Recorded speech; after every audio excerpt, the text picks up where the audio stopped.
నీకు అల్లరి ఎక్కువైపోయింది. ఎన్నిసార్లు చెప్పాలి నేను లేకుండా, మీ అమ్మ లేకుండా ఎక్కడికి వెళ్ళకూడదని. ఈ ప్రపంచం ఎంత చెడ్డదో నీకేమైనా తెలుసా? ఎక్కడ చూసినా దొంగలు ఎక్కువైపోయారు. వా, లోకంలో అపూర్వ మాత, ఆవిడకి అపూర్వ పుత్రుడు. తనేమి పిల్లాడు కాదుగా, కేవలం గోవే కదా.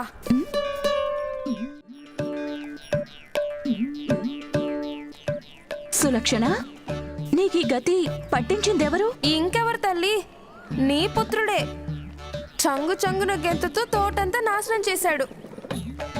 మా రాముడు మంచి బాలుడు తెలుసా? తనెందుకొస్తాడు మీ తోటలోకి? రంగురంగుల పూల కోసం. పువ్వుల కోసమా? హా, మేత కోసం ఇలా పూయగానే అలా మేసేస్తాడు. పొద్దు పొద్దునే పరిగెట్టుకుంటూ వచ్చేస్తాడు తినడానికి. పువ్వులు తింటున్నాడా? సులోచన అబద్ధం చెప్పినా అతికినట్టుండాలి. తను మా రాముడు కదా, పూలు కాయలు ఎందుకు తింటాడు చెప్పు? అవునా? అయితే తమరే తన నోరు తెరిచి మీ కళ్ళతోనే చూడండి. అది చూద్దాం. నీది అబద్ధమని ఇప్పుడే నిరూపిస్తాను నేను. రాము, నోరు తెరిచి చూపించమ్మా. అమ్మ చెప్పినట్లు వినాలి కదా. ఏది నోరు తెరు. రాము, మీ పిన్ని సులోచనకి చూపించు. తన పూలు తినలేదని నిరూపించు. నోరు తెరు. రా.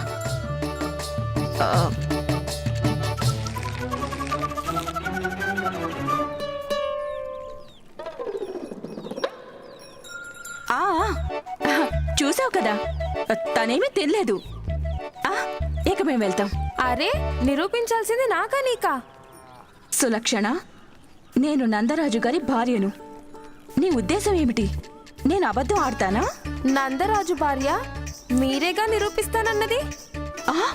రాజుగారికి అన్నం పెడుతున్నాను. పదరాము, ఆలస్యం అయిపోతుంది.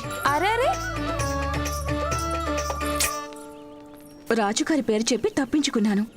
నీకోసం అబద్ధం ఆడాల్సి వచ్చింది తెలుసా? మనవి కాని వాటిని ముట్టుకోకూడదు రాము, అర్థమైందా? ఒక పని చేస్తాను. సులక్షణకి లడ్డూలిస్తే చాలు, నీ అల్లరంతా మర్చిపోతుంది, సంతోషిస్తుంది.